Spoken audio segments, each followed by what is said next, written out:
Oi? Ok, gente, eu coloquei para gravar, tudo bem?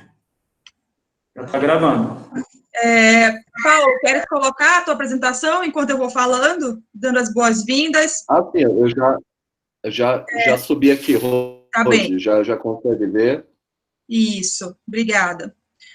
Boa noite a todas e a todos. Gostaria, primeiramente, de agradecer ao professor Paulo por genuinamente ter aceito o convite de estar conosco nessa noite de quarta-feira, contribuindo com a formação de alunos, professores, e o mais bacana é que esse evento, ele não se limitou, né, apenas ao nosso estado, então acabamos por divulgar para todos os interessados, né, então nós temos aqui uma excelente representatividade de diversas regiões do Brasil, e com certeza essa representatividade irá fazer com que esse momento se torne realmente bastante proveitoso, né? Essa troca, eu falo que essa troca de conhecimento, ela precisa transcender as barreiras dos estados, dos países, enfim.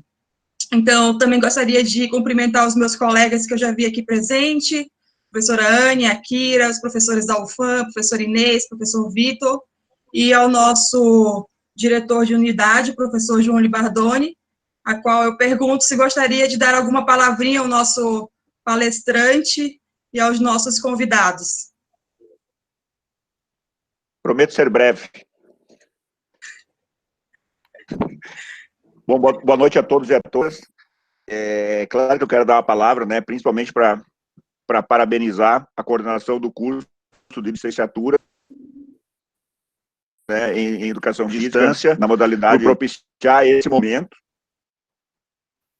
É um momento importante também, para que a gente possa ter aí troca de experiências, sempre na construção, né, ou na busca de novos conhecimentos, e também para agradecer, né, o Dr. Paulo Guerra por ter se disponibilizado a estar conosco. É um prazer revê-lo novamente, é sempre uma grande satisfação, e principalmente poder compartilhar, né, esse conhecimento que ele vai trazer para nós aí, né, nessa noite. Gostaria de agradecer também a todos que estão aí prestigiando, já estamos chegando a quase 100 pessoas, como a doutora Rosiane já comentou, pessoas de diversos estados brasileiros, os nossos alunos também da modalidade à distância, a nossa unidade, né, da nossa FEF, dos nossos polos, aos nossos alunos aqui do presencial de Manaus também, muito obrigado por estarem conosco nesse momento.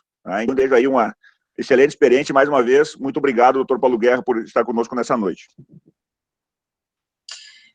Obrigada, professor João. Só um aviso, o professor Vitor, ele disponibilizou aqui o link, tá, que dará acesso direito ao certificado. Então, preencham esse link, tá, do Google Forms, para que vocês, posteriormente, recebam os certificados via e-mail, tá ok?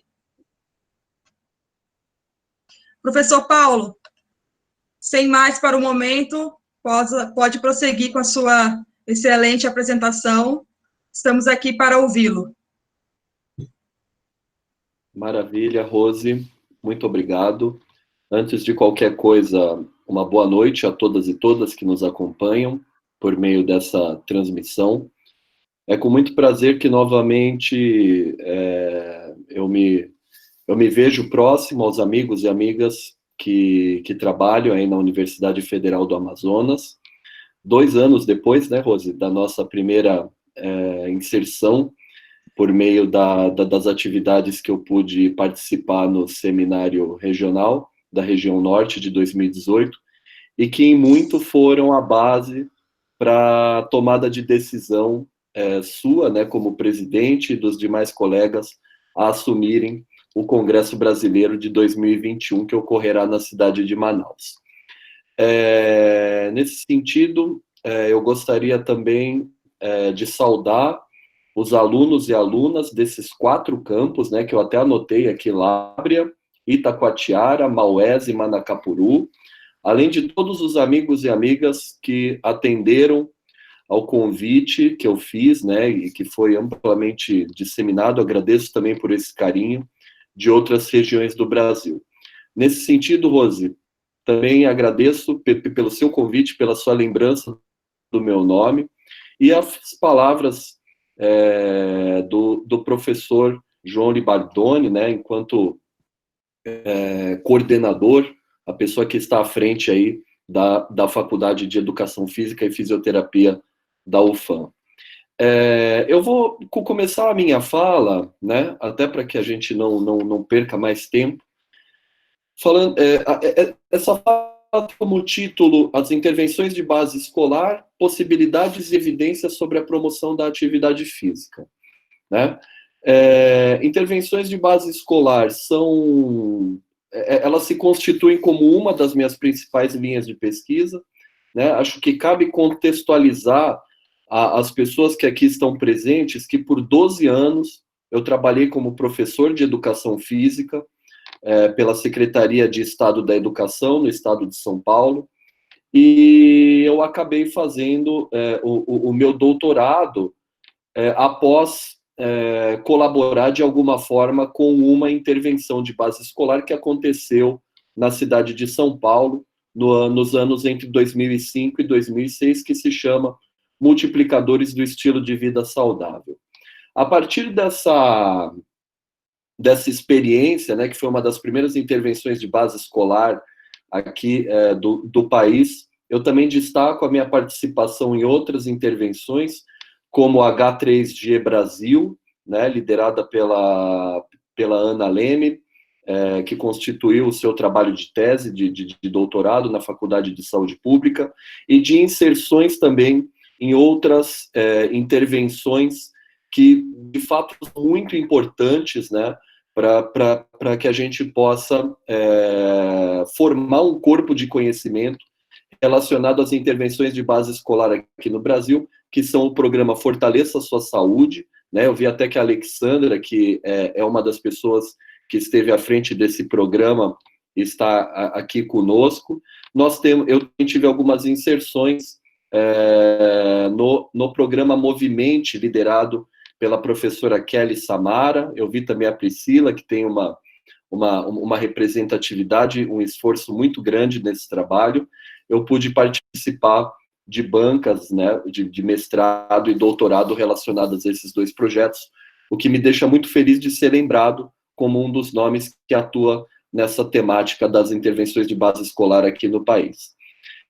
E, obviamente, eu me ponho disponível aqui para colaborar da melhor maneira possível a outras intervenções que estão acontecendo, no sentido de, obviamente, buscar ajudar, né, e contribuir de alguma forma com o desenvolvimento dessa temática aqui no país. E agora, mais recentemente, né, nesses últimos meses, podemos dizer até talvez no último ano, eu também não posso me esquecer da experiência que eu tive junto ao pessoal da Universidade Tecnológica Federal do Paraná, né, lideradas aí pelo professor Ciro Agnes e pelo Rogério Firmino, com promoção de atividade física nos contextos dos intervalos, né, dos recreios, dos tempos livres com as crianças. Então, essa é uma nova vertente que vem sendo trabalhada aqui no país, e é uma vertente que, assim, que está um pouco, aliás, um pouco não, que está bastante associada, que está bastante na moda, então, não diferente, é interessante que a gente perceba esse tipo de pesquisa aqui no contexto brasileiro. Aí, acho que é importante a gente fazer uma pequena contextualização, apresentando alguns dos principais fatores, né? Por que a gente pensa o ambiente escolar é interessante para a realização de intervenções num sentido ampliado de promoção da saúde? Em primeiro lugar, porque é um local onde as crianças passam um tempo considerável do tempo diário, né? As crianças passam entre 4 a 6 horas, né, numa escola regular, independente do turno, se manhã ou tarde. Então, é muito importante, é muito interessante esse contexto escolar, porque as crianças passam bastante tempo. Pela escola, por ser um estabelecimento, né, organizado em séries, né, em ciclos, tem um alcance muito elevado do número de alunos, né, favorece abordagens individuais e em grupos, por ser um estabelecimento de caráter educacional, né, obviamente que essas intervenções podem estar envolvidas em contextos da sistematização das práticas de ensino, tem o envolvimento multidisciplinar e agora, mais recentemente, até multissetorial, né, intersetorial, e, obviamente, a partir das evidências, dos elementos que são trabalhados, né, aprendidos por meio dessas intervenções, essas evidências, a partir do momento que elas são refletidas, né, e avaliadas do ponto de vista de implementação e validade externa, elas podem fomentar importantes políticas públicas relacionadas ao contexto escolar, né? Então, a escola também é importante pela possibilidade de feedback que essas intervenções podem ter, né? Se aplicadas em 1, 2, 10 escolas, expandindo-se talvez até para um município, né, ou envolvendo alguns elementos aí nas políticas públicas, talvez até de sucesso, né. Então, seguindo aqui, agora trazendo um pouco, né, a abordagem da saúde no contexto escolar. É muito importante que a gente parta de alguns pressupostos, tá? Talvez o principal pressuposto seja o estabelecimento da saúde como um direito das pessoas e dever do Estado. E, complementarmente, que quando a gente estuda mais a fundo a promoção da saúde, ela é arraigada, em sua maior parte, por meio de estratégias educativas, né, que culminaram com esse termo que é bastante utilizado atualmente, que é o da educação popular em saúde. Tá? Então, quando a gente fala da entrada, né, do debate da saúde no contexto da escola, a gente remonta às décadas de 1980 e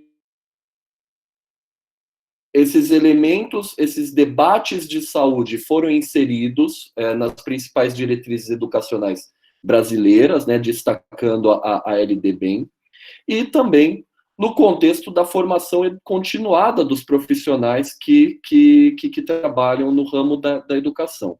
E eu não digo só profissionais que têm interfaces com a área da saúde, né? Por exemplo, o profissional de educação física, o professor de ciências, biologia.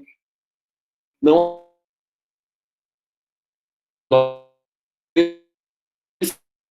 A gradual inserção de saúde também na formação continuada dos gestores das escolas e de professores que não necessariamente atuam em especialidades que têm interface com a área da saúde. E aí, nesse sentido, né, nas últimas décadas, mais especificamente na metade da década anterior, né, nós começamos a perceber algumas políticas intersetoriais sustentadas aqui no país, muito por conta da introdução do programa Saúde na Escola, tá? Que daí envolveria não apenas ações relacionadas na escola, mas sim a necessidade de envolvimento de profissionais que atuam no âmbito da saúde, como no âmbito da educação, para que essas ações fossem melhor repercutidas, não apenas na escola, mas na cidade.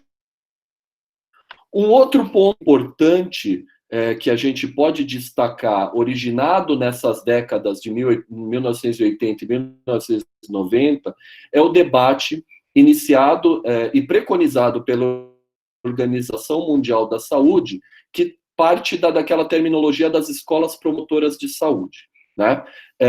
Obviamente que ela se inicia a partir dessa premissa de que a saúde é um direito, né, das crianças e adolescentes que estão inseridos enquanto orientadora de políticas, né, e apoiadora de políticas, e, obviamente, percebendo que quanto melhor a saúde das crianças e dos adolescentes, melhor o aproveitamento escolar, né, a qualidade de vida e a produtividade econômica, tá? Mas eu, particularmente, como eu sempre pontuo nas minhas inserções em banca, em produções escritas, eu não penso muito na produtividade econômica, tá? Eu penso mais que, assim, a promoção da saúde, ela deva passar por um meandro de que ter saúde é melhor do que não ter saúde, né? Então, é bom que as crianças tenham saúde, porque, obviamente, elas possam desfrutar de uma vida mais plena, né? Em contrapartida, apenas indicadores econômicos. Olha, se você for saudável, você vai produzir mais.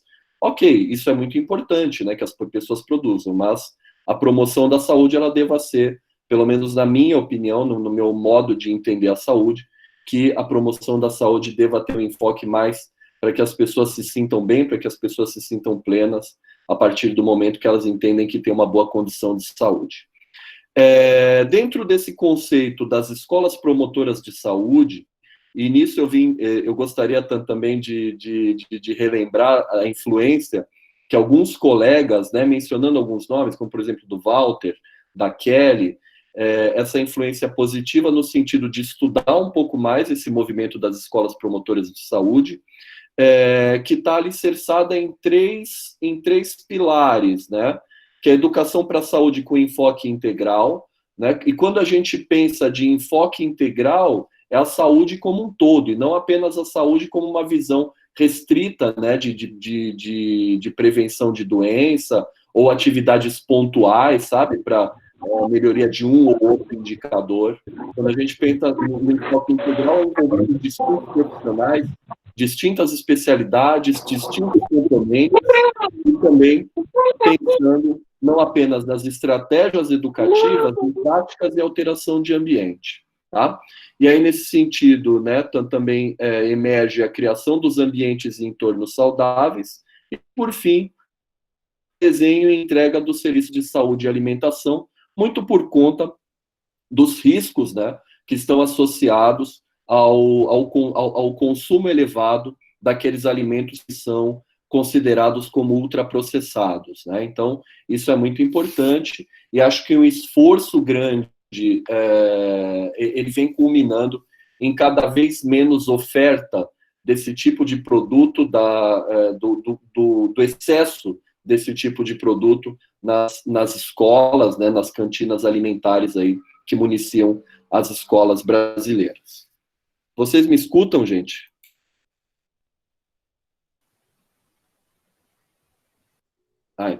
Sim, Paulo. Então, beleza. Eu vi as pessoas chacoalhando Sim, Paulo, a cabeça, siga. então tá tudo certo. Beleza. Posso continuar com as minhas mentiras aqui. Então, vamos lá, pessoal. Que a gente tem essas prerrogativas importantes, né, já pactuadas aqui, explanadas, a gente parte para uma outra situação, né, que é a do delineamento de uma intervenção. Eu quero fazer uma intervenção. Eu tenho uma situação problema, né, eu percebo uma situação problema e gostaria de conduzir um processo de intervenção para tentar obviamente, tentar melhorar, né, as condições de saúde, melhorar alguns indicadores dentro de um conjunto de escolas, ou de uma escola especificamente. Qual que é o primeiro ponto, né? Aliás, quais são os primeiros pontos a serem pactuados, né, nessa perspectiva do delineamento de intervenções de base escolar? Eu acho que a gente tem que, né, eu costumo brincar que o melhor começo é pela verificação das demandas, né? E quando eu falo de verificação das demandas, pessoal, todo esse processo é recomendado que ele seja pactuado com os profissionais que estejam na escola, tá? Porque eles, de fato, é que têm o conhecimento da situação de saúde e da situação dos comportamentos que estão associados aos modos de vida dessas crianças e adolescentes. E aí, num segundo lugar, é claro, né, a gente tem o reconhecimento, tem o diálogo, o contato com essas escolas, mas uma coisa é você ter o diálogo, outra coisa é você ter a permissão para intervir no contexto dessas escolas. Então, as intervenções de base escolar, elas têm essa peculiaridade porque geralmente é muito difícil o pesquisador, a universidade, conversar diretamente com o diretor, né, com o gestor escolar, e conduzir a intervenção. Obviamente que uma série de tratativas que abrangem, envolvem profissionais da gestão das secretarias municipais ou estaduais de educação também estejam envolvidos, até porque por uma questão de controle, né, de saber o que essas intervenções, os propósitos e perspectivas dessas intervenções no contexto escolar. Então, obviamente, né, partindo-se das demandas, partindo-se desse interesse da escola e tendo a permissão superior, né, das secretarias de educação, e por que não também as de saúde, né, uma vez que quando a gente fala de escola, a gente envolve a inter-relação entre dois setores, que é a educação e saúde, é muito importante estipular de uma maneira bem clara faixa etária, né, considerando-se as particularidades, tá? E quando a gente fala particularidade, intervenção que envolva pré-escolares, crianças e adolescentes, ela possa ser conduzida de uma maneira só, sobre um enfoque só, tá? Então, isso é muito importante se estipular. Em primeiro plano, faixa etária, né? Se for uma demanda mais específica, né, a gente pode também estipular sexo, tá? Até porque os determinantes da promoção de atividade física e determinantes de outros comportamentos relacionados à saúde apresentam diferenças entre meninos e meninas, tá? Independentemente da faixa etária. Temos também que nos ater às condições clínicas, tá? Se vai ser uma intervenção voltada a crianças com sobrepeso, com hipertensão, com diabetes, né? Tá? De você especificar quem serão essas crianças ou adolescentes e sem desconsiderar, obviamente, os contextos socioeconômicos, culturais e étnicos que permeiam essas escolas, essas crianças, ok? Isso é muito importante, pessoal, porque às vezes, como a gente está lidando com saúde sob uma perspectiva ampliada, né, a gente tem que entender os fatores sociais, econômicos, culturais e étnicos, como também determinantes da saúde no contexto comunitário. E quando a gente fala de processo de intervenção, a gente tem que pensar também nos delineamentos, né, que tradicionalmente são chamados de ensaios randomizados, ensaios randomizados controlados, ensaios controlados, aqueles estudos de pré e pós-teste que não tem comparador. Então, é muito importante vocês também ajustarem quem serão as pessoas que farão essa comparação. Não é adequado, por exemplo, você conduzir uma intervenção com pré-escolar e ter adolescentes como comparadores, e vice-versa, tá? Até porque o comparador, ele aumenta, do ponto de vista dos resultados, ele aumenta a qualidade, né? A gente pode dizer que aumenta a fidedignidade dos resultados obtidos. E aí eu fiz esse pequeno modelo aqui, né, de algumas questões que fortalecem por si só o protocolo, né? Nós temos aí, obviamente, sem dizer que uns são mais importantes que outros, mas que, ao mesmo tempo, todos são importantes, articulados, né? É muito importante que a gente preste atenção se essas ações estarão inseridas no currículo, né? E dentro dessas ações, se elas vão fazer parte das aulas de educação física escolar ou de qualquer outra disciplina, se essas ações são relacionadas também ao tempo livre, e quando a gente pensa em tempo livre, é tempo de recreio, às vezes o tempo de uma aula vaga, né, quando tem um professor faltante, Em outros casos, né, muito comuns nos países de hemisfério norte, que se essas ações vão ser conduzidas no contraturno, crianças que estudam de manhã fazem uma intervenção à tarde, por exemplo, né? Dentro dessas ações, é muito importante também tomar um cuidado em relação às características, se vão ser ações educativas, conceituais, ações práticas, né, por meio da oferta de atividades. Se dentro do contexto dessas ações, quais os espaços que vão servir, né, de base para essa intervenção.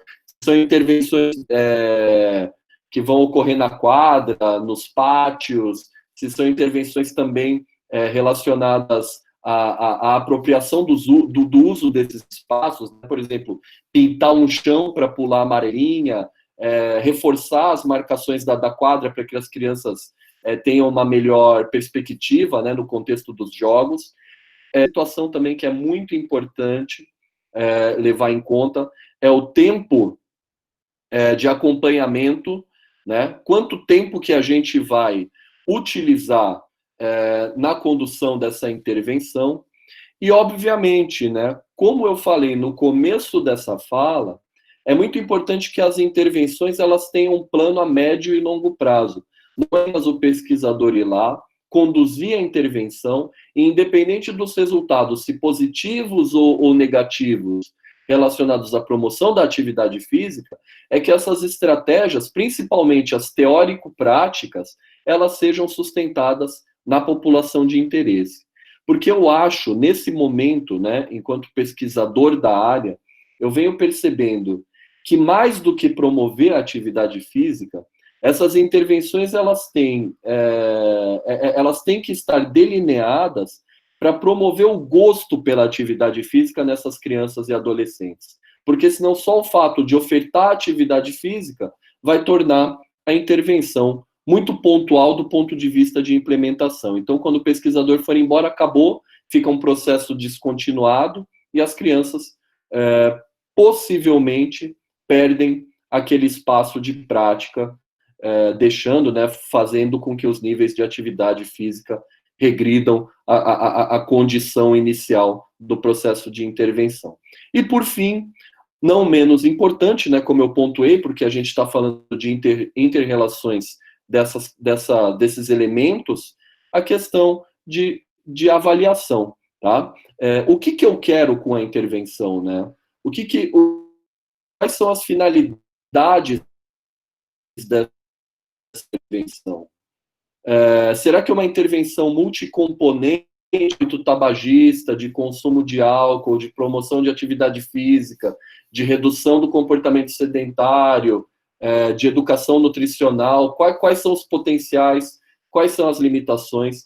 Até porque aquilo que eu sempre falo em bancas, né, para os alunos, às vezes os alunos me chegam muito tristes porque não apresentam resultados que são esperados, né? Algumas hipóteses não são confirmadas, mas eu falo, olha, não fique chateado porque um processo de intervenção é muito complexo e não necessariamente uma intervenção desse porte multicomponente, né, em sua complexidade, considerando essa perspectiva ampliada de saúde, ela vai apresentar um resultado significativo em 6 meses, né? São 6 meses para você quebrar uma estrutura de uma vida toda, e uma estrutura que também é muito dependente do conhecimento e da visão contextual que essas crianças vivem, né? Então, às vezes, as crianças não conseguem, elas não alcançam mudanças no hábitos porque o contexto não permite. E por isso que eu pontuei nos slides anteriores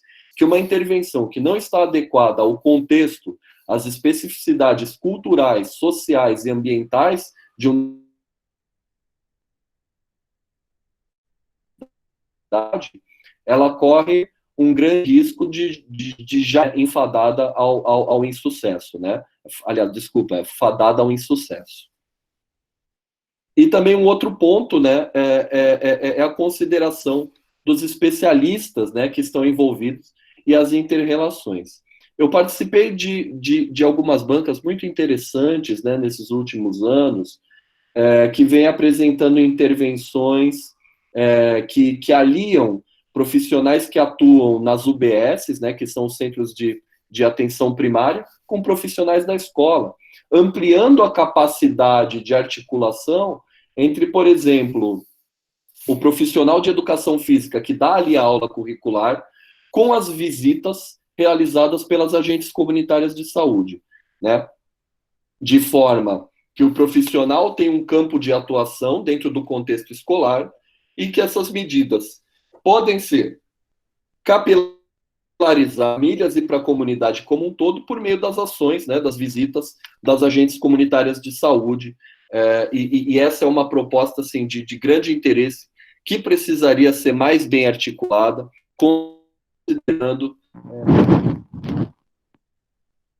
o debate tanto no contexto escolar como no contexto da atenção primária aqui de saúde. E,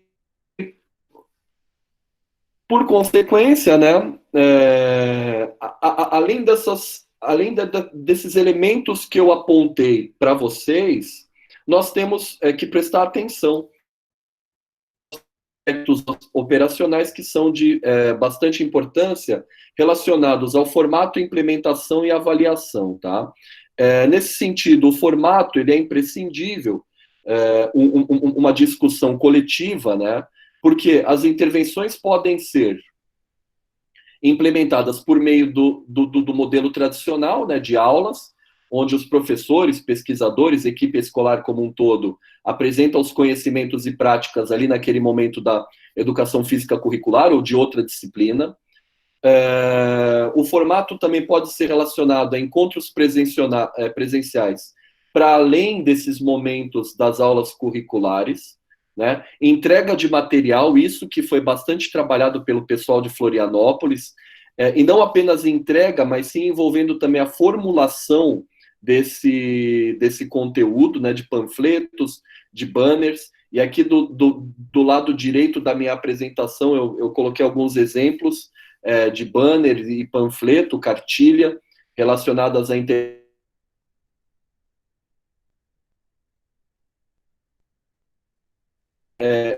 não tem nada a ver com a temática, mas eu estou aqui em Chapecó, relacionado ao Covid, onde os alunos montaram conteúdos educativos, uma cartilha e um banner, e esses conteúdos educativos foram disseminados por meio das agências comerciais, né, a todos os proprietários de pontos comerciais aqui da cidade de Chapecó. Sem desconsiderar também encontros, né, como palestras e visitas domiciliares, que de alguma forma também possam impactar a família como um todo e não deixar a intervenção muito específica às crianças, porque às vezes, como eu já pontuei para vocês, elas não têm as condições de decidir o que vai entrar ou não em casa, né, assim como dos comportamentos que serão praticados, né, no contexto do dia a dia. Em relação à avaliação, né, isso foi passado também, né, mas é muito importante que além dessa preocupação constantemente, o processo de intervenção e os indicadores que possam ser melhorados por meio dessa intervenção, que a gente possa fazer uma avaliação mais ampliada em relação aos elementos centrais da intervenção como um todo, né? É muito importante que a gente, em algum momento, sente e fale assim, olha, em relação ao processo, o que estava no papel, o que foi mudado quando nós fomos para a prática? Quais foram os limites que foram extrapolados? Quais foram as ações imprevistas? Quais foram as ações que deram certo? Porque no contexto da intervenção não tem intervenção melhor ou pior. Tem intervenções que podem mais facilmente serem recondicionadas no formato de uma política pública, como tem intervenções que podem ser mais dificilmente implementadas no contexto de uma política pública. Em relação à infraestrutura local, é muito importante a gente projetar, né, a questão da utilização ou mesmo até a alteração do espaço físico, né? Aí eu coloquei algumas imagens aqui que são muito importantes, e eu queria dar alguns exemplos práticos. No ano de 2006, nos anos, né, de 2006, 2007, nós fizemos uma intervenção comunitária. Obviamente ela não foi cientificizada, porque partiu de nessa escola que eu trabalhava num contexto bem vulnerável na cidade de São Paulo, que tinha uma quadra e ninguém utilizava as marcações. A partir do momento que nós pintamos a marcação, pintas, aí eu tinha um número de alunos estagiários que trabalhavam sob a minha orientação. Eu pedi para eles estudarem, né, as medidas das quadras, as linhas, as características. Nós pintamos essas medidas, né, nós pintamos essas linhas demarcatórias, e aí, por incrível que pareça, a quadra passou a receber pessoas das mais diversificadas faixas etárias e em diversas atividades esportivas, né?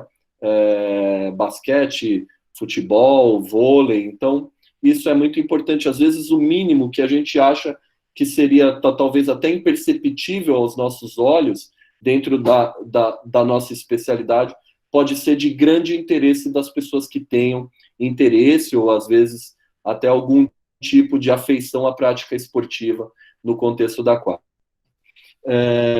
Uma outra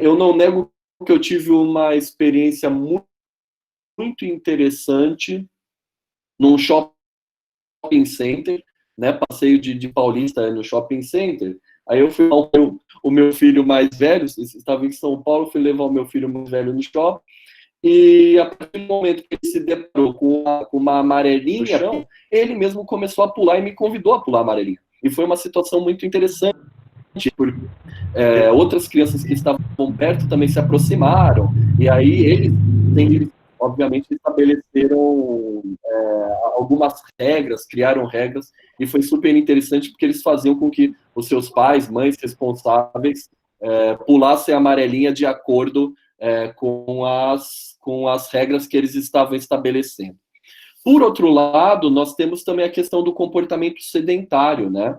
Eu imagino que seja de conhecimento da maioria, se não todos aqui, mas o comportamento sedentário hoje é um comportamento independente da atividade física, e ao mesmo tempo que você pode ser fisicamente inativo, a partir daquela recomendação de 60 minutos por dia de atividades físicas, moderada e vigorosa, você pode passar um longo tempo sentado no seu dia a dia. Então, algumas experiências internacionais e timidamente aqui no Brasil vêm discutindo, né, e apresentando evidências aí que são promissoras a introdução de carteiras de carteiras e cadeiras com altura ajustável para que as crianças e adolescentes possam passar parte dos seus tempos, né, de aula em pé, né? Obviamente que sem atrapalhar a rotina, né, a lógica das aulas que estão sendo conduzidas à frente. E quando a gente pensa em infraestrutura, não é apenas relacionado ao aspecto em mente que é imprescindível uma boa inter-relação com a direção da escola, com os professores, com os assistentes, né, inspetores ou B10, dependendo da área do Brasil que você tiver, com os alunos e com os profissionais de outros setores. Aí, nesse sentido, eu destaco as duas experiências de intervenções que eu fiz parte, né, o Multiplicadores do Estilo de Vida e o H3G Brasil. O projeto Multiplicadores do Estilo de Vida Saudável, né, que foi uma intervenção, como eu apontei para vocês, conduzida entre 2005 e 2006, ele previa a capacitação de alguns alunos que tinham uma certa liderança, né, uma liderança nata frente aos outros colegas,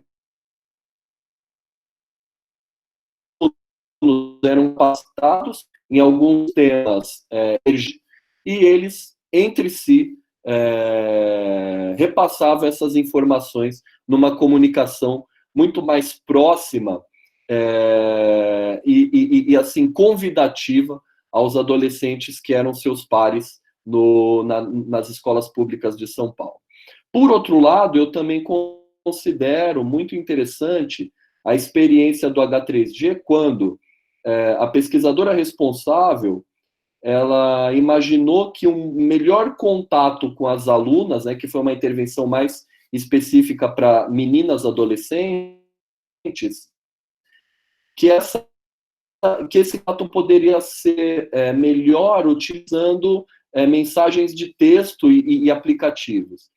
Então, eu gostaria de pontuar também que eu percebo a necessidade de nós, né, eu me coloco aqui, uma pessoa que já está chegando na casa dos 40 anos, saber o que o jovem de 15, de 10, talvez até de 20 anos, até porque eu sou professor também, né, no contexto da graduação, estão utilizando como estratégias tecnológicas, né, no sentido de, obviamente, aprender a lidar com essas estratégias e utilizar como uma possibilidade a mais na condução de uma intervenção, um programa de promoção de atividade física.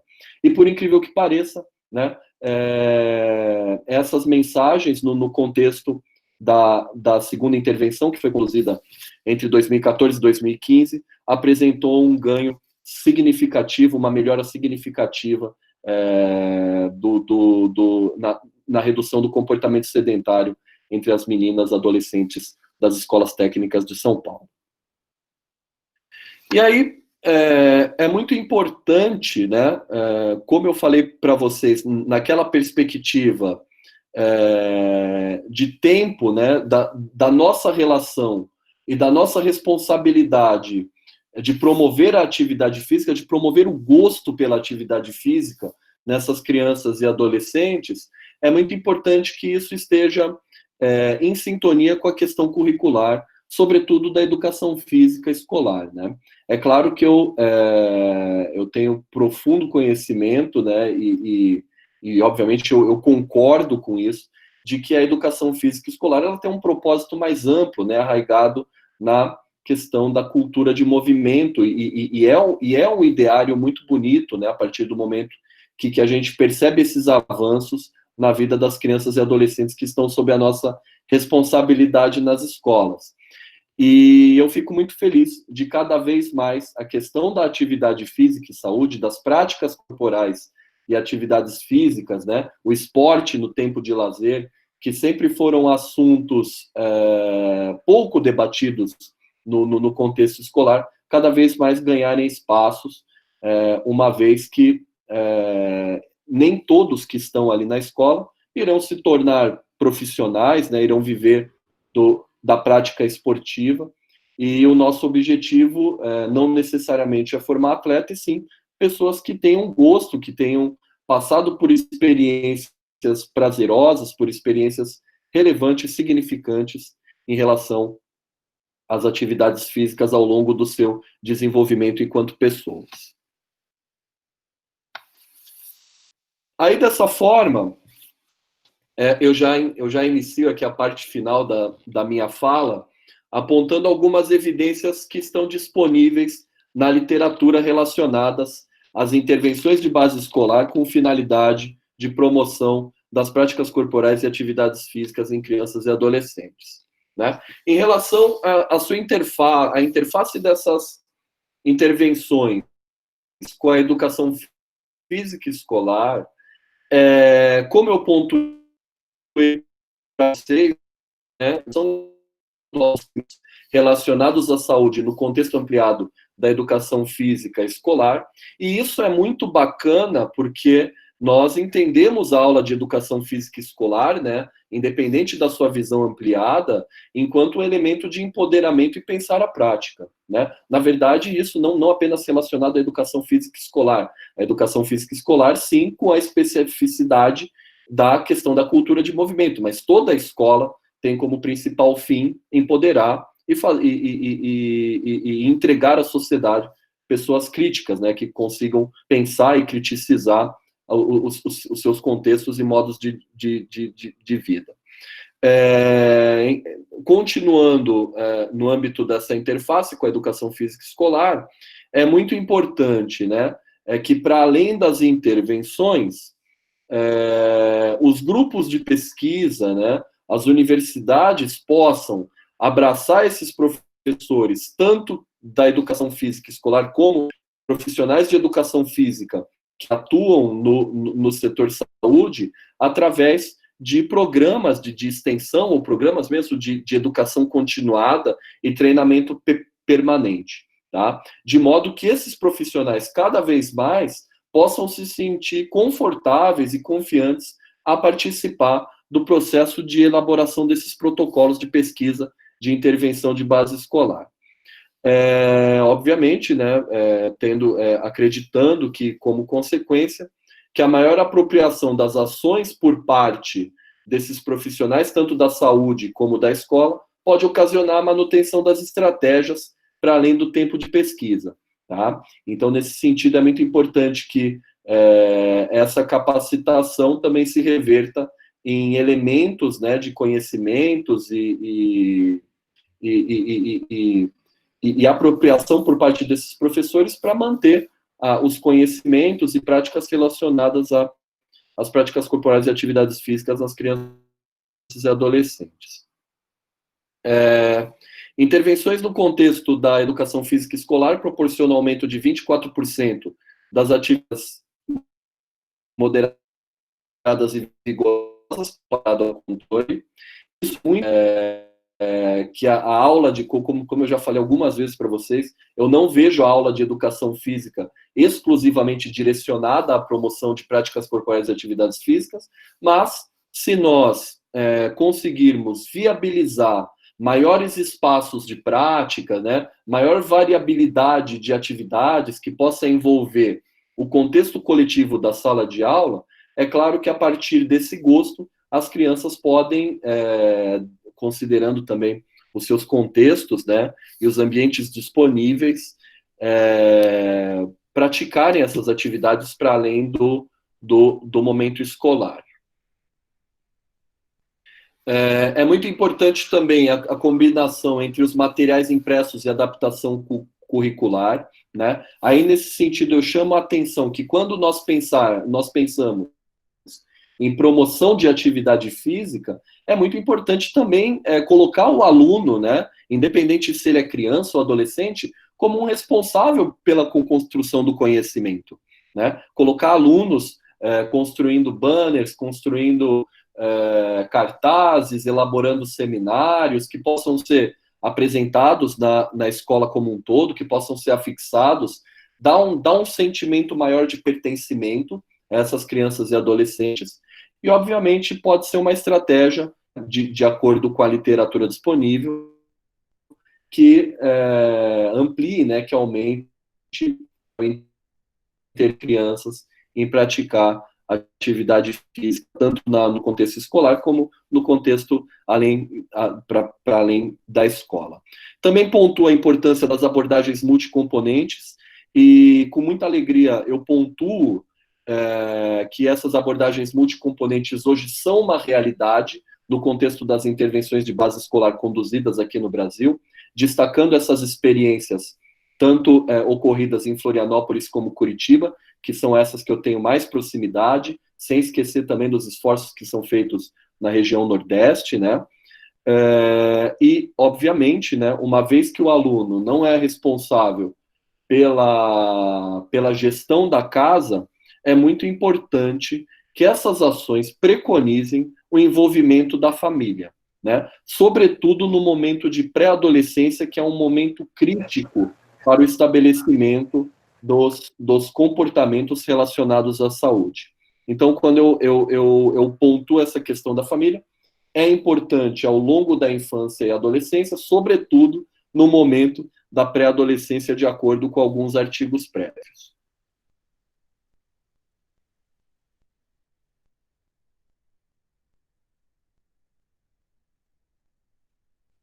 E aí, seguindo aqui, né, eu também não posso desconsiderar, de acordo com a experiência que eu tive em São Paulo, a importância de envolver os alunos enquanto agentes multiplicadores, dentro daquela capacidade de comunicação, dentro daquelas especificidades de comunicação entre eles, tá? Que isso pode ser uma estratégia importante. A oferta de intervenções que possuem equipamentos e materiais adequados, e aí eu pontuo algumas das experiências prévias de oferta de materiais que as crianças usam, fazem uso de bola, de corda, de pintura de chão. As crianças, elas têm interesse, tá? E, obviamente, expandindo essas ações para programas não curriculares de atividade física, né? De modo que a escola não seja um espaço, aliás, que a atividade física não seja promovida de maneira instrumental às aulas de educação física escolar, por exemplo, e sim para que a escola possa estar aberta em outros momentos, em outras ocasiões, para que as crianças, adolescentes e pais, né, responsáveis possam praticar esportes, atividades físicas, práticas corporais no contexto escolar. E essa foi uma experiência que eu tive, né, como voluntário em São Paulo, num programa chamado Programa Escola da Família, que também era conhecido como Parceiros do Futuro, que as escolas abriam ao final de semana, e reconhecendo a inexistência de parques, de praças, de um contexto mais restrito à prática de atividade física, os adultos iam para a escola para praticarem atividades físicas de maneira gratuita, tá? Aí também tem até alguns colegas aqui que eu aprendi bastante com os textos deles, que estão presentes. O reconhecimento das barreiras que estão relacionadas à prática de atividade física.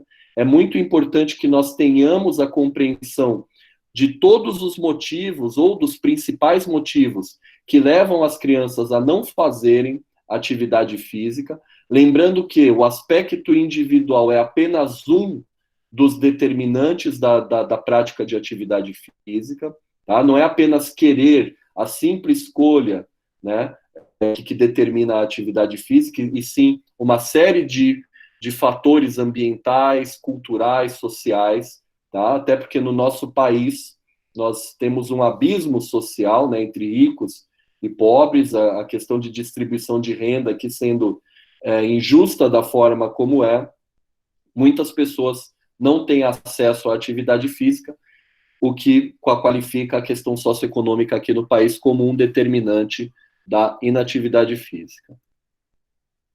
Opa, tá voltando aqui minha apresentação.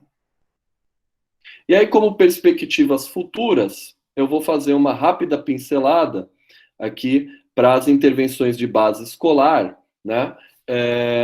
Eu vou reforçar sobre a necessidade de programas multicomponentes que não aumentem por si só o nível de atividade física, mas que tenham uma visão ampliada para aumentar o gosto das crianças e adolescentes pelas práticas corporais e atividades físicas.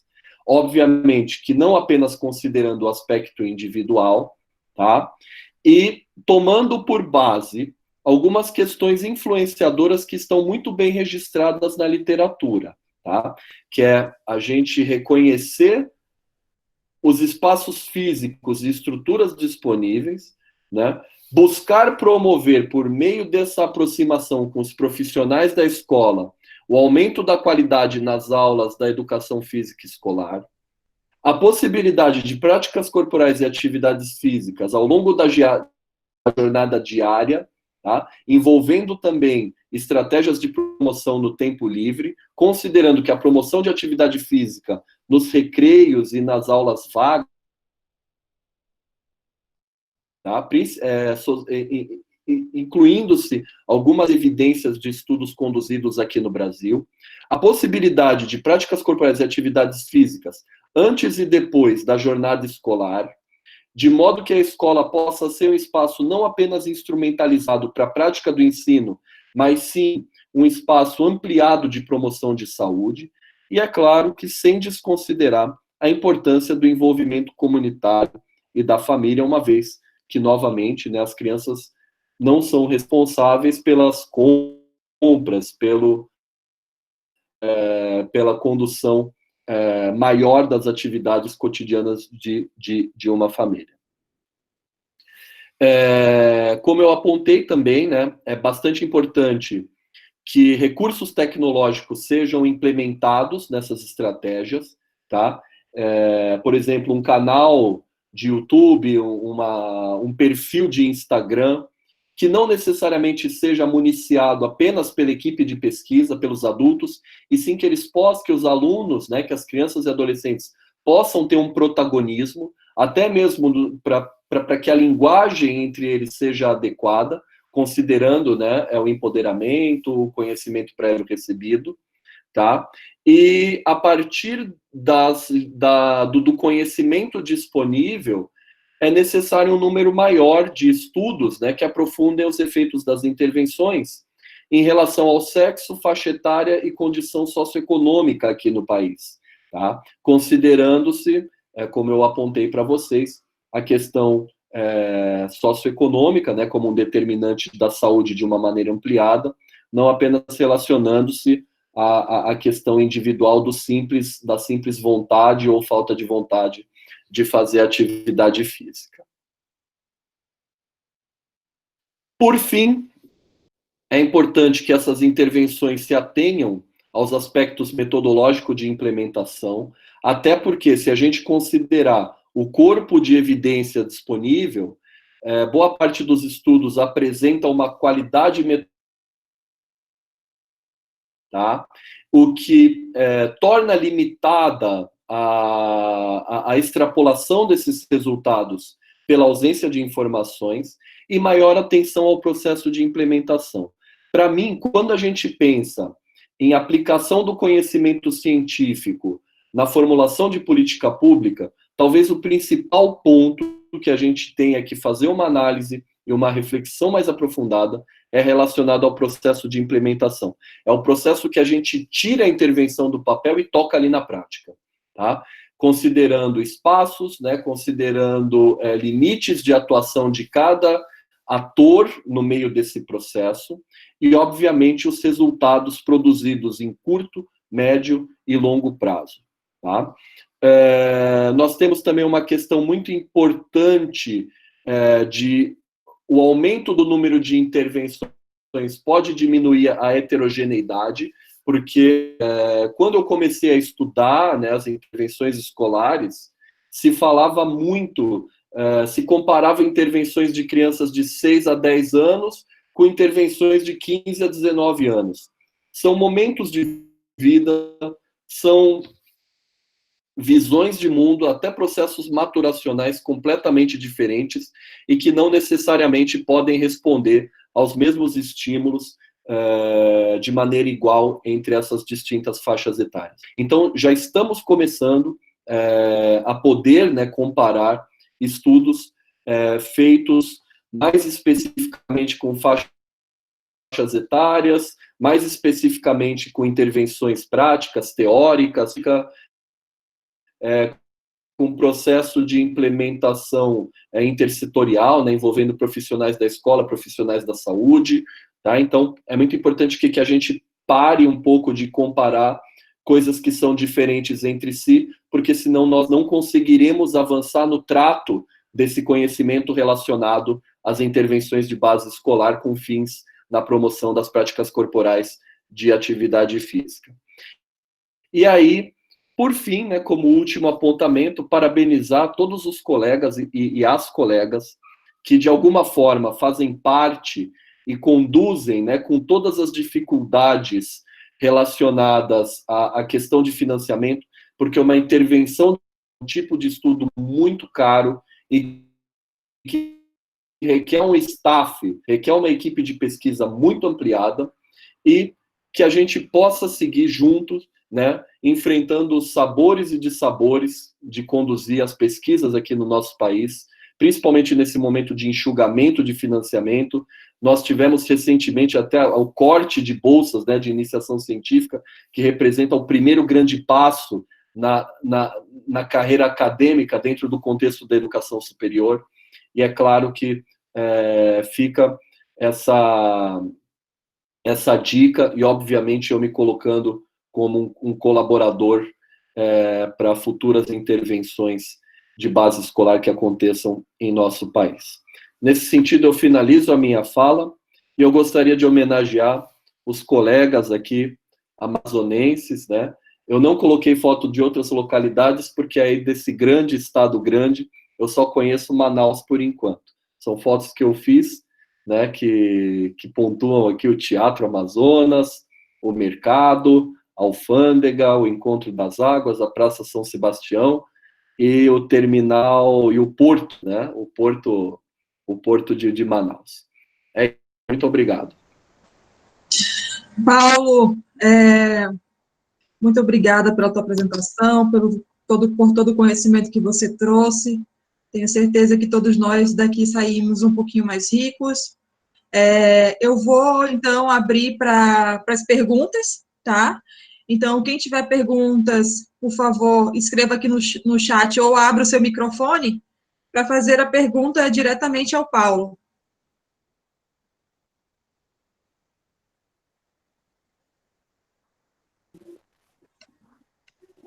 Professor, eu sou a Fabilânia, do Polo de Manacapuru. Eu gostaria de saber se quando iniciamos uma aula, nós poderíamos, assim, no primeiro dia de aula, saber que tipo de atividade as crianças gostam mais, como elas se sentem, porque, assim, quando eu era aluna, eu via muitas pessoas que não só assistiam a aula, não participavam pelo fato de não gostar de muitas atividades, como, por exemplo, só queimada, só essas coisas que geralmente a gente está acostumado a ver. Então, nós poderíamos, assim, perguntar para as crianças o que mais elas gostam, para poder a gente fazer, assim, uma montagem de aula, para poder todas interagirem?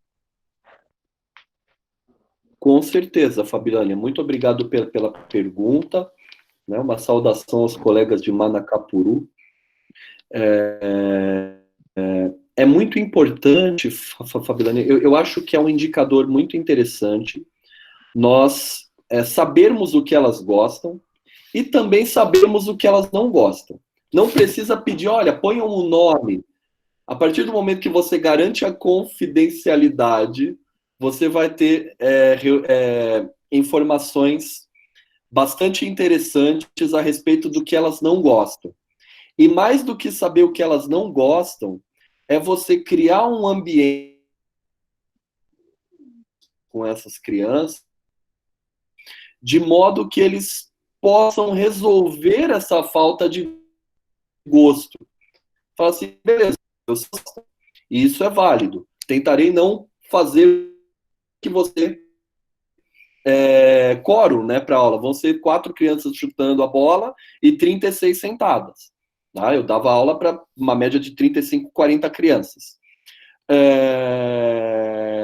E, obviamente, fazer com que essas crianças comecem a achar saídas, comecem a achar soluções, sabe? Provocá-las. O que você pode fazer para melhorar isso que você não gosta? O que o grupo pode fazer por você para melhorar aquilo que você não gosta? Que daí você desperta uma confiança de falar, olha, o professor é aberto para o diálogo.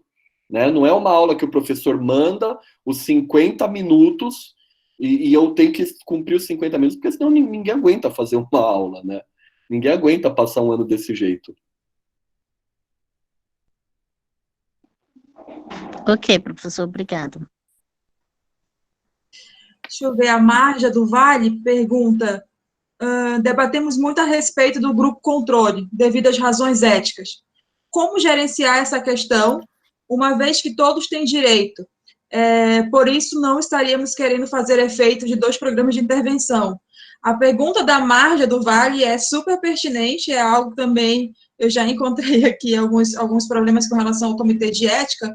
E, Paulo, como nós temos muitos alunos da graduação aqui presentes, só explica essa diferença entre o grupo de intervenção e o grupo controle. Não sei se você entendeu a pergunta. Ah, tá. Sim. Ela quer saber como gerenciar de uma pergunta de Manacapuru para uma pergunta de Porto Alegre. Vamos lá, então. Quando a gente fala em processo de intervenção, gente, um grupo, obviamente, um corpo de crianças vai receber uma intervenção, né? Um número de crianças vai receber uma intervenção. Tem algumas pesquisas que buscam avaliar a evolução do nível da atividade física comparando com crianças que não eram nada, tá? Que tecnicamente continuaram as suas vidas assim, normalmente. Porque a intervenção você está manipulando variáveis, né? Você está no sentido de melhorar os níveis de atividade. E aí tem intervenções que tem, né, esse manejo, o grupo de intervenção que recebe as estratégias, o grupo de controle que pode não receber nada, que é o controle passivo, né, que é o controle tradicional, e tem intervenções que, por questões de viabilidade, não tem grupo controle, né? Por exemplo, a gente começa uma intervenção hoje, olha, o meu nível de atividade física, 10 minutos, cada vigorosa 6 meses, o meu nível ser de 30 minutos por dia de atividade física moderada vigorosa. Tá? Eu sou um controle de mim mesmo. Em relação à pergunta da Marja, que é extremamente pertinente, existem vários problemas relacionados ao manejo do controle. Tá? E o que as pesquisas vêm apresentando, Marja, é o seguinte, é que você conduza a intervenção, independente se você tiver um controle de preferência passivo, né, que é o que vai conduzir a sua vida assim na normalidade, que você, pelo menos, ao término das avaliações, ao término do processo de implementação, você ofereça pelo menos o conteúdo educativo, né, as apostilas, os folders, tudo aquilo que foi trabalhado, sei lá, algum vídeo, sabe, para que não gere nenhum tipo de ressentimento, o que pode dar problemas no sentido de ética em pesquisa. Essa intervenção mais recente que eu participei em São Paulo, as meninas do grupo de controle, elas receberam todo o protocolo, receberam as apostilas, receberam os materiais educativos, e elas foram avisadas, né, no momento que se entrou, falou, olha, você vai receber daqui a 4, 5 meses, você vai receber um material gratuito aqui, elaborado pela equipe de pesquisa. Excelente, Paulo. Bem bacana. Essa questão, né, de quais são os benefícios que o grupo controle irá receber, o Comitê de Ética vem batendo muito forte, e é algo que nós também devamos repensar. Alguém tem mais alguma pergunta? Professor Vitor, professor Inês, que está por aí presente. Então, tem umas perguntas no chat aí. Acabei de ver, desculpa, tá? O Gustavo Jara, enquanto mais interação e confiança com os alunos, haverá mais possibilidade deles se interessarem pela educação física? É uma pergunta, Paulo. Ele pergunta se, enquanto mais interação e confiança com os alunos, se haverá mais possibilidades deles se interessarem pela educação física. Eu imagino que sim. Eu não vou dar uma resposta cientificamente amparada, né? Até me desculpe por isso, porque eu não conheço estudos relacionados, mas baseado naquilo que eu pude experimentar como professor e pesquisador, quanto mais elementos de autonomia, né? Até porque a gente está falando de autonomia como um processo inerente ao processo.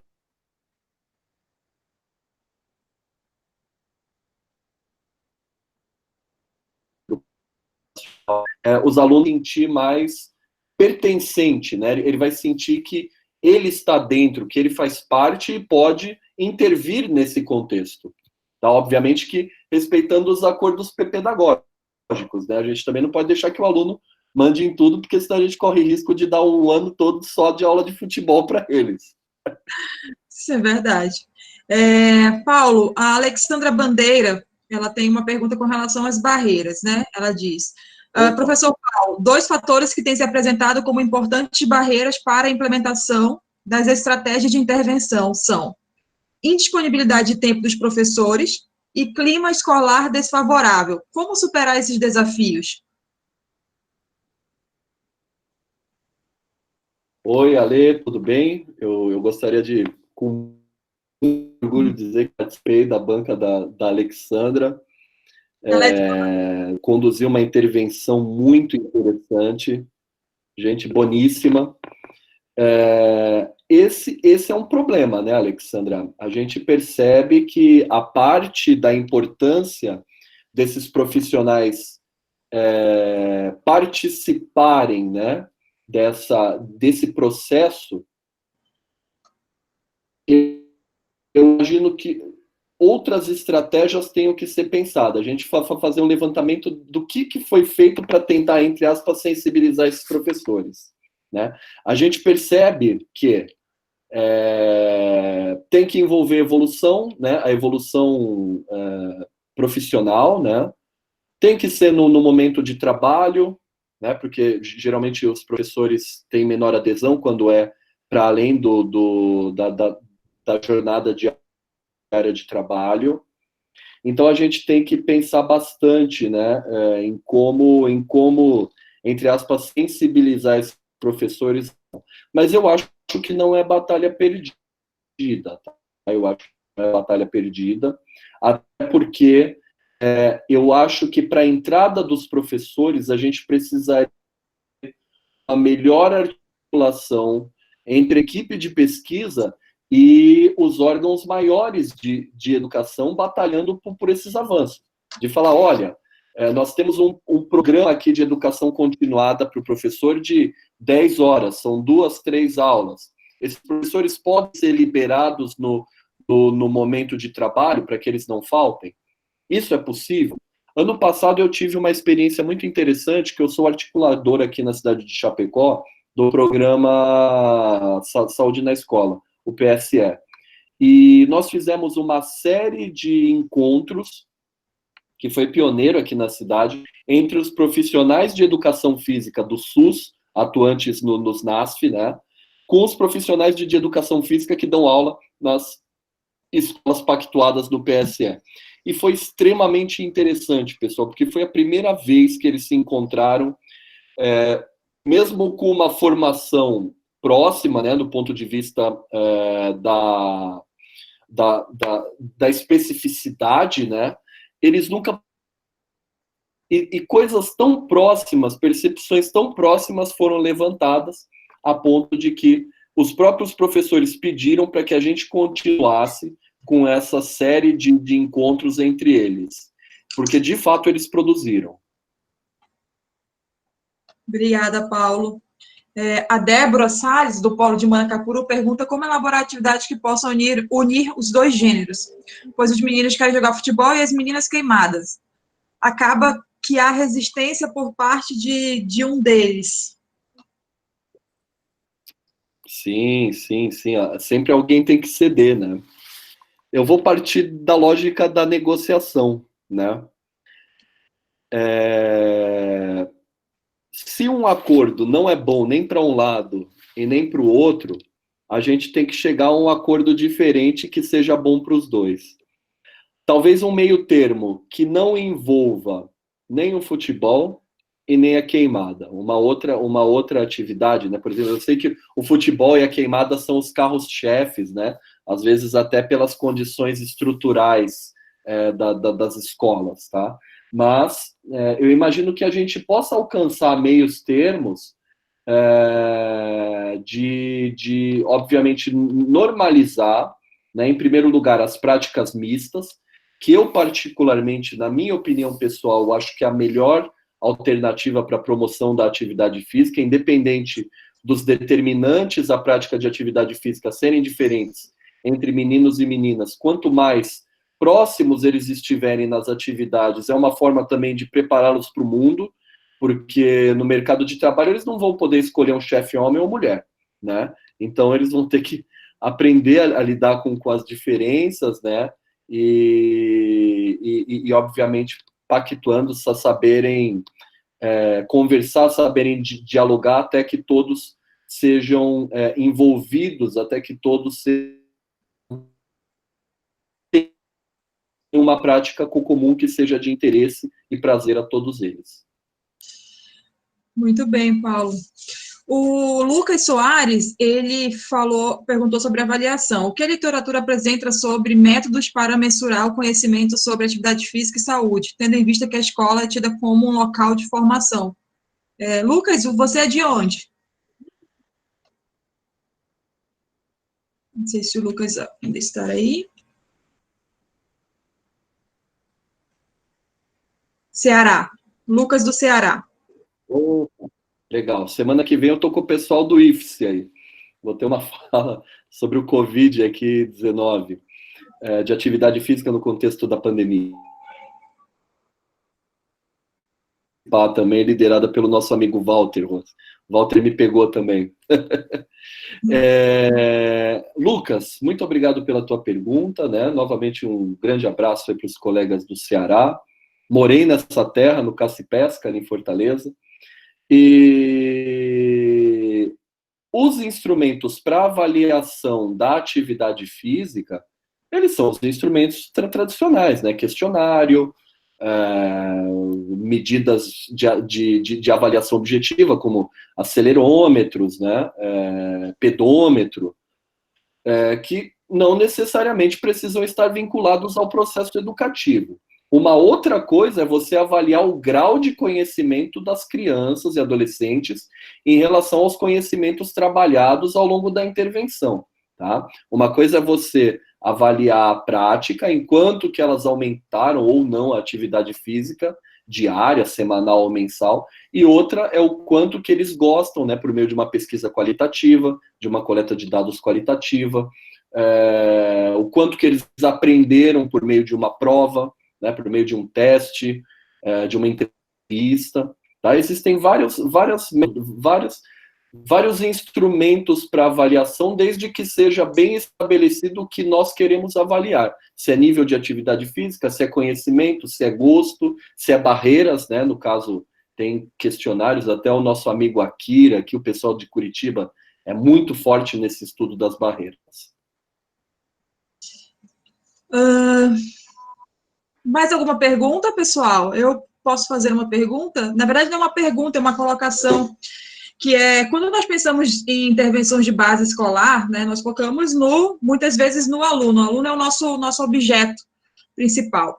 Mas, embora isso já tenha, esse cenário venha sofrendo alguma mudança, eu acredito que o professor de educação física deve ser um elemento essencial nessa intervenção, né? Porque muitas vezes o professor de educação física não sabe o que fazer com os dados que nós apresentamos, ele não sabe interpretar aqueles dados, e esses dados acabam por não ser relevantes na sua mudança de comportamento no âmbito das suas aulas, das suas práticas, né? Todos os governos do estado exigem aquela avaliação antropométrica, mas apenas para cumprir um protocolo, porque muitos profissionais de educação física ainda não sabem como utilizar esses dados, né, para suas aulas, para a sua intervenção, né, para a intervenção na aula de educação física.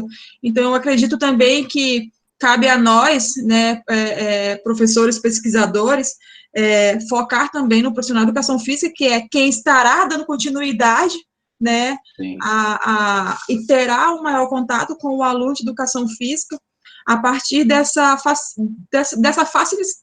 facilitação da linguagem que nós também utilizamos, né? Nós acabamos muitas vezes por pensar ali no resultado, ao invés de pensarmos também no resultado da pesquisa, do que numa intervenção mais prolongada, ou que, de fato, resulte num efeito a longo prazo, né? Então, acredito que uma das nossas falhas no âmbito da intervenção de base escolar seja essa. Nós acabamos... Se preocupa muito com o aluno e não se preocupa com a equipe escolar, né, exatamente, né? Então... Sendo que a equipe escolar é que vai sustentar a intervenção para além do momento que nós formos embora. Exatamente. Essa é uma situação muito importante. Tem algumas pesquisas que têm esse cuidado, né? Eu fui banca de uns trabalhos de mestrado. Eu me lembro agora mais pontualmente de um trabalho da Unesp, da Angélica, né, uma menina que fez um trabalho muito bacana, até mandando um abraço para a turma lá, e com essa preocupação no olhar do professor, né, nesse processo de articulação que eu venho liderando aqui do PSE. Um dos pontos de maior importância que eu fiz, né, a equipe da Secretaria de Saúde, é o seguinte: faça com que o trabalho do professor seja reconhecido, que ele não caia aqui numa planilha de Excel, a coleta lá de 800 IMC, que ele, entre aspas, abdique tantas aulas, né, abdique todo o tempo que ele poderia estar realizando outra coisa. Vamos fazer uma análise, mesmo que não seja uma análise científica, sabe, para publicar. Pelo contrário, falar: olha, nós pegamos os seus dados, nós olhamos os seus dados e o feedback é esse, tá? Nós temos tantos alunos com sobrepeso, tantos com obesidade, sob risco, abaixo do peso, sabe, de mostrar para ele que o trabalho, sim, é respeitado, é um trabalho que é levado em consideração, e que, obviamente, continue motivando ele a fazer isso, e não apenas isso, tomando também outras possibilidades de ações, até porque o programa Saúde na Escola, nessa especificidade, ele é muito complexo e envolve também medidas, né, intervenções em áreas como dengue, que é muito prevalente aqui na região de Chapecó, relacionadas também à alimentação saudável, né, considerando que aqui é um dos principais pontos dos frigoríficos e produção de alimentos ultraprocessados, etc. A Angélica agradeceu aqui a lembrança. Temos aqui, acho que é uma pergunta? Oi, Francivaldo. Sim. Boa noite. Boa noite, professor Paulo. Um prazer, hein? Prazer. Fala aqui de Taquatiara. Professor, assim, uma pergunta. A gente vê muito as pessoas falarem de um grande desinteresse dos nossos alunos pela prática da educação física, né? Assim, no geral, pelo menos aqui no nosso Amazonas, a gente tem muito essa dificuldade, não tanto com as crianças, mas com os nossos adolescentes. O senhor acha que se nós aliássemos uma boa aula de educação física com uma boa prática de disputas, de campeonatos, e que fossem interescolares ou algo parecido, a gente não conseguiria trazer assim um interesse maior, principalmente para essa população jovem, porque aqui a gente tem muito pouca competição, né? Até mesmo nessas modalidades que são mais praticadas, tipo o handebol, o vôlei, o futsal, o atletismo, né? A queimada, que agora faz parte, assim, muito grande do processo educacional. Como que o senhor vê assim, se a gente pudesse aliar a prática da educação física, né? E após aquele período, ou aquele bimestre, no encerramento nós teríamos, assim, um grande nível de competição, até que fosse interno, entre as turmas da escola mesmo. A gente não conseguiria trazer um interesse maior para esse nosso público estudantil? Obrigado pela pergunta, Francivaldo. Esse olhar é muito importante, né? Eu acho que como uma prática para além do processo escolar, ela é interessante. Por mais que, às vezes, a competição seja mais excludente do que a agregação, né? Porque numa competição, se tem não vai ganhar, né? Eu acho que... Eu vou te contar uma estratégia que eu fiz uma vez. Eu não promovi uma competição entre os alunos, porque eu acho que era uma escola assim, muito complicada, né, do ponto de vista de vulnerabilidade. Eram duas comunidades que volta e meia brigavam por controle, né, de tráfico na região. E o que eu fiz o campeonato do todos ganham. Eu colocava algumas regras, olha, vocês têm que fazer determinada atividade em meia hora. Se não fizerem, todos perdem. Se vocês conseguirem, todos ganham. Eu acho que é uma forma de fazer com que cada um possa apresentar o seu protagonismo, sabe, François? Obviamente que considerando os contextos, né? Até porque se a gente promover a competição pela competição, não que eu não considere o esporte como uma ferramenta de atividade física, pelo contrário, eu acho que o esporte é um elemento fundante, né, da prática de atividade física no lazer. Né, eu fui esportista aí num passado muito longínquo e acho importante a gente pensar também em jogos, sabe, cooperativos, que as pessoas possam desenvolver questões que estão em falta no processo de formação, como, por exemplo, a empatia, sabe, no processo de você se tornar adulto, de você também olhar para o lado do outro, né, de ajudar as pessoas que estão com mais dificuldade, porque senão a gente chega num momento da vida que se ganha, se perde, as pessoas estão morrendo, vivendo, é tudo indiferente. E acho que isso leva um pouco à crise que nós estamos vivendo hoje aqui no país. Tá bom, professor, obrigado. Legal. Legal, Paulo, obrigada. Nós temos aqui uma pergunta da Alessandra Machado. O programa de avaliação com o que foi realizado na cidade de São José dos Pinhais, em São Paulo, o Crescer Ativo e Saudável, podem ajudar a delinear melhores intervenções para a população específica no ambiente escolar? Acredito que você conheça o programa, Paulo. Alguma coisa eu conheço, viu, Ale? Só para contextualizar, eu participei de 2 bancas, né, relacionadas foi um grande projeto. Espero que ele possa reverberar aí nas principais revistas, né, científicas da área, se é que já não está reverberando. O Crescer Ativo, boa parte dessa minha fala foi lembrando das discussões que nós tivemos no momento das bancas, né, onde esses alunos, né, e professores puderam conduzir a promoção de espaços em tempos de lazer, sabe? Em tempos onde não aconteciam as aulas, com observações sofisticadas, e vocês me fizeram acreditar, viu? Eu vou contar para todo mundo aqui que antes eu não era muito fã de intervenção em tempo de recreio, porque eu achava que o tempo do recreio era muito curto, né? Mas a partir das evidências que foram geradas, e mais do que as evidências, os processos de implementação que vocês fizeram aí em São José dos Pinhais, né, no estado do Paraná, que envolviam de fato o protagonismo das crianças, que forçavam, sabe, forçavam na melhor das acepções, né, no melhor do sentido possível, que as crianças fizessem atividade física, tomassem o gosto pelas atividades. Vocês me fizeram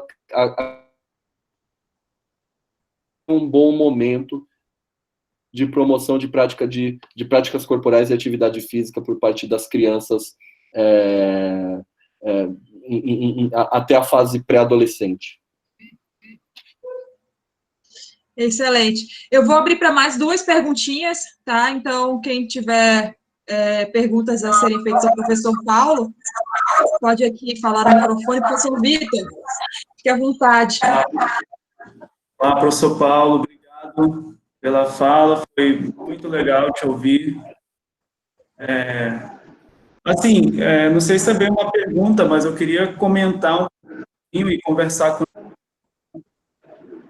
ela. Também é um programa que me chama a atenção, foi um dos objetos.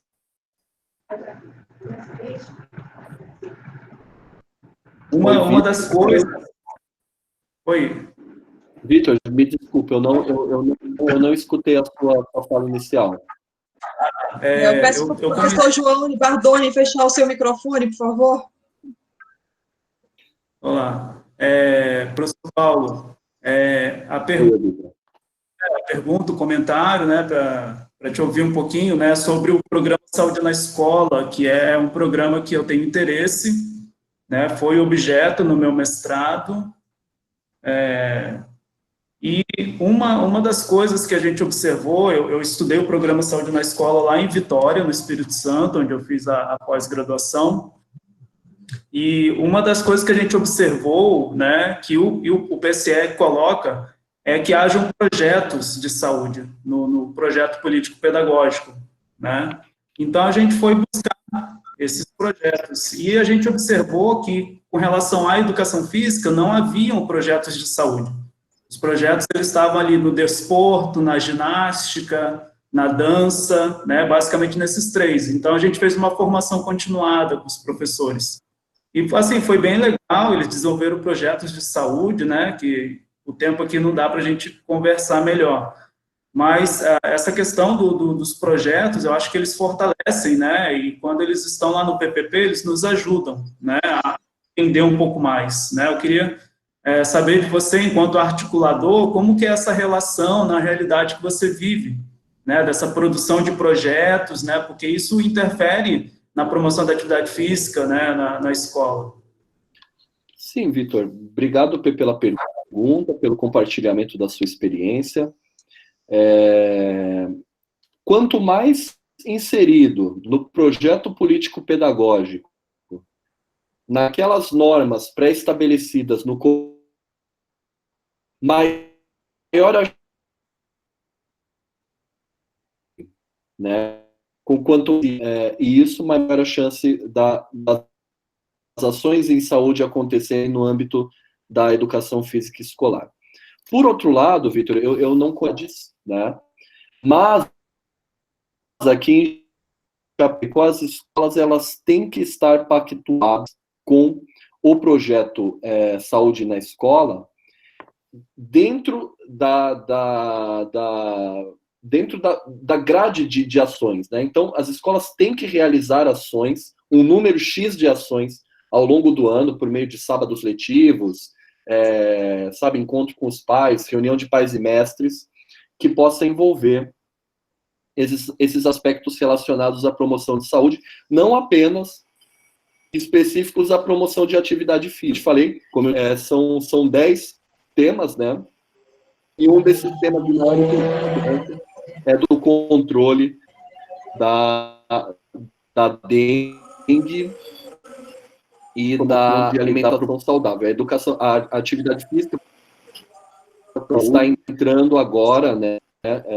Principalmente por essa articulação professores, né, por eu ser formado e trabalhar aqui de uma maneira, visão de saúde um pouco mais coletiva, buscando para trabalhar com esses professores num sentido mais ampliado para a promoção da atividade física também.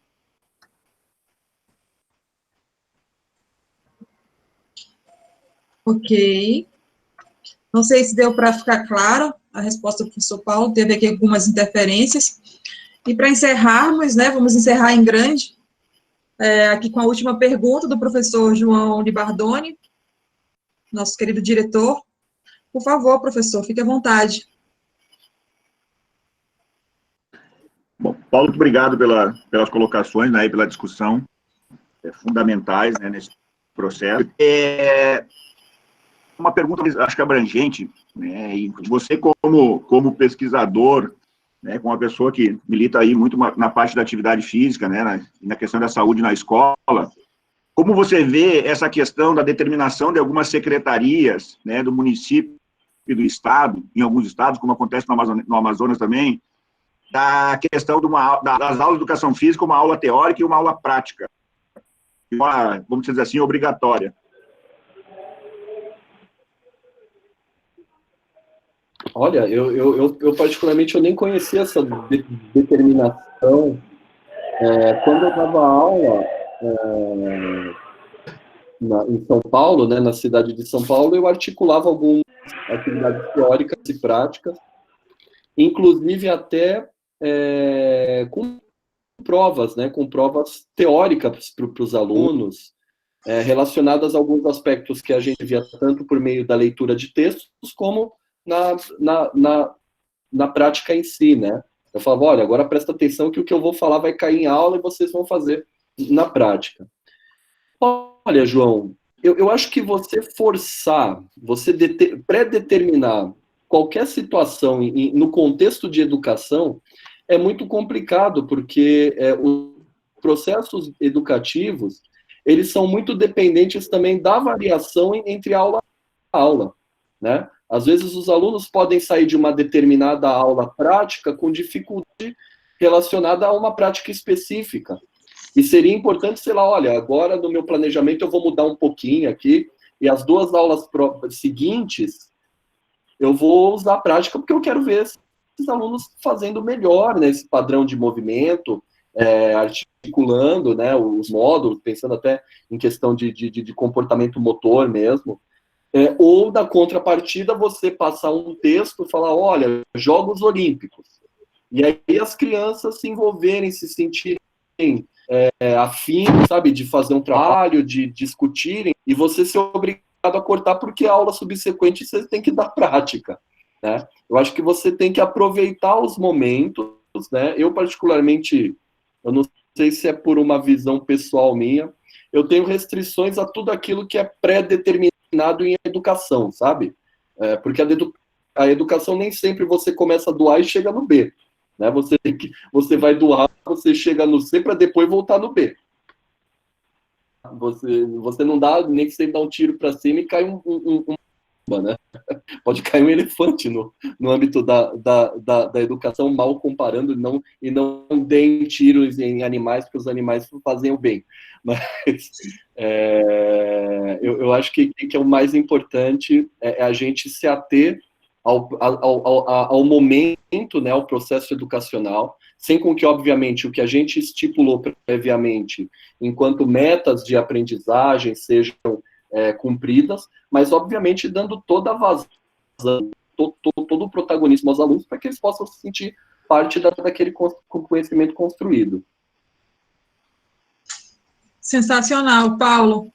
Então, com essa sua colocação, nós vamos encerrar por aqui, damos por encerrado, tá? É o nosso primeiro seminário online. Eu acredito que para os alunos da graduação ficou aqui uma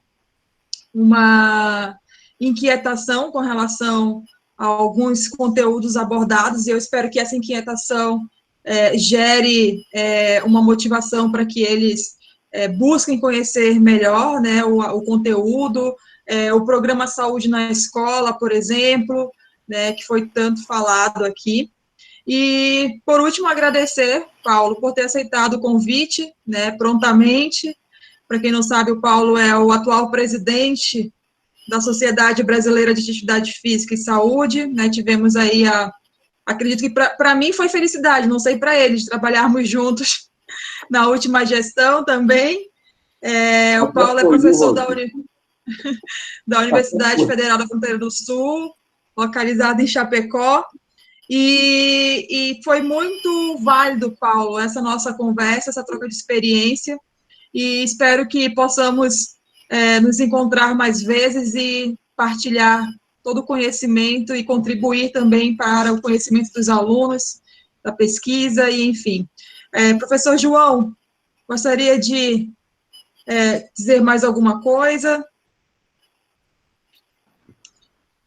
Mandei lá no chat lá, Rose. Só agradecer mais ao doutor Paulo, né, professor Paulo, por estar conosco aqui nessa noite, parabenizar novamente a coordenação e a todos que participaram desse momento, né? Lembrando que a programação vai continuar, né? Teremos mais encontros também, vamos tentar trazer professores, manter, né, esse alto nível durante todo esse tempo, e espero tê-los aqui novamente. Boa noite a todos. Boa noite, obrigada a todos pela participação. Vamos fazer uma foto, por favor, professor Vitor. Prepara a foto, todos sorrindo. Francivaldo, abre um sorriso, por favor. Já, professor Vitor? Estou aqui preparando o layout. Aguardem. Aquele print. Vamos lá. Não adianta sorrir. É importante que todos possam fazer os prints também, porque nem sempre o meu print pega alguns, o seu pega. É legal que todos façam nesse momento aí um print para a gente conseguir abranger mais gente, aí depois a gente compartilhar. Legal. Vamos lá, todo mundo dá aquele sorriso. Colgate. Muito bem. Lembre que eu apareço na sua frente. Maravilha, gente. É um Espero que prazer vocês ter estado tenham com feito aí vocês, ter revivido, né? Foi fortalecido a nossa parceria. Saibam que eu gosto muito de vocês aí da UFAM, e não apenas no sentido profissional, no sentido pessoal. Espero poder revê-los e revê-las em breve, comer aquele tambaqui, tomar um açaí e curtir esse calor maravilhoso aí que impacta a cidade de Manaus. Tá certo, Paulo. Vamos te aguardar e torcer para que 2021 nós consigamos realizar o nosso evento. Com toda certeza, Rose. Com toda Um abraço certeza. a todos, gente. Boa noite. A grande Fabilânia está abraço. pedindo já para vir morar aqui. Boa noite. Tchau, tchau, tchau. Um abraço. Tchau.